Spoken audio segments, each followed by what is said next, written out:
How can literature resist Islamophobia? One writer answers, Gay Muslim Furry Romance, by Matt Baum. Kiel Gold's new novel may lie at the most unlikely intersection in literary history, a gay immigrant Muslim romance involving furries.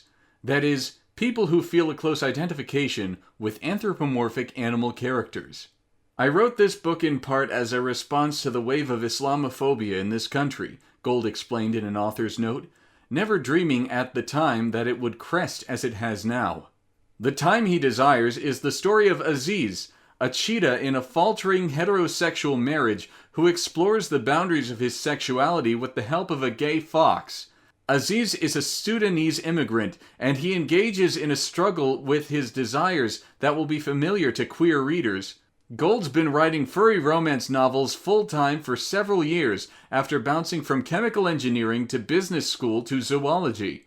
After he was laid off in 2010 with a generous severance package, his husband said, "If you're going to be a full-time writer, this is the time to start." One of the themes of my stories from very early on has been conflict between people who realize they're gay and a society that has problems with that sexuality, Gold said. Though his previous books have touched on Christianity, I know that Islam is also not necessarily tolerant towards homosexuality.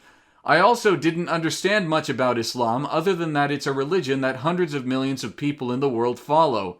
And so he resolved to learn more. He turned first to Wikipedia, then forums and Tumblr pages.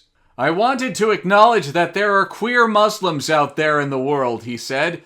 "One of the things I'd seen come up every now and then is especially American queer Muslims saying that they don't have any community, except for these online groups. They can't join their Muslim communities if they're going to be out about their sexuality. But they can't join many LGBT groups because people will be wary of them because of their religion."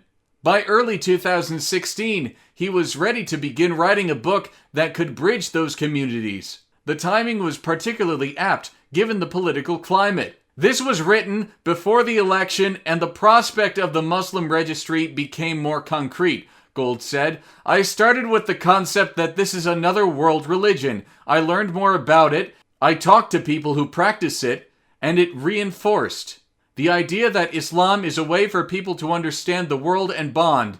It is not a codicil to create terrorists." "English language media has often vilified Muslims," said Dwale, a Muslim friend who advised Gold on the book.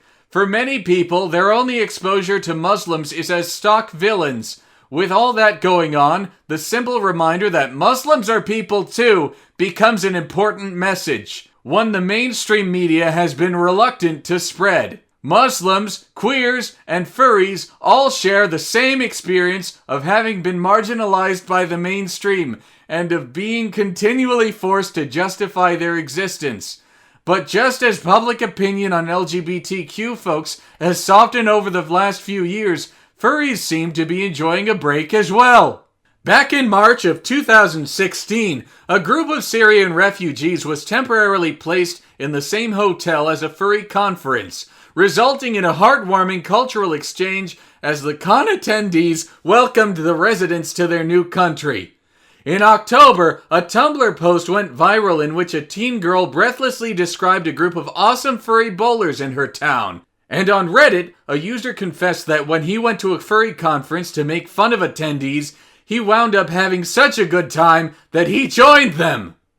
The key factor in expanding tolerance for queers and furries seems to be exposure.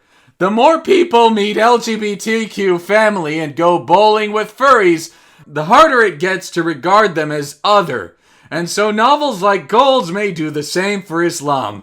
In fact, the furry fandom may be among the best possible communities to expand religious tolerance.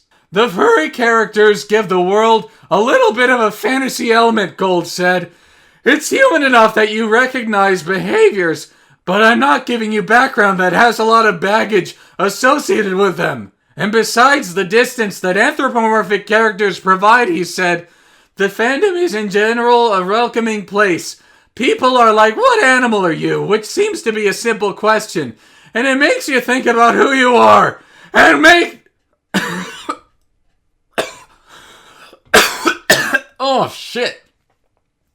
And what does that map to?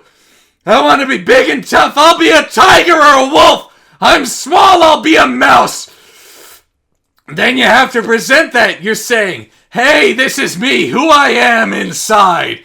You can't trust people enough to tell them these things about you if you're not also going to be trustworthy when they tell you things about them. What it comes down to is everybody is willing to be themselves and encouraging of other people finding themselves. Dwale, who converted to Islam in 2009, confirmed Gold's assessment. By and large, I would have to say that furries are among the most tolerant people one could hope to meet.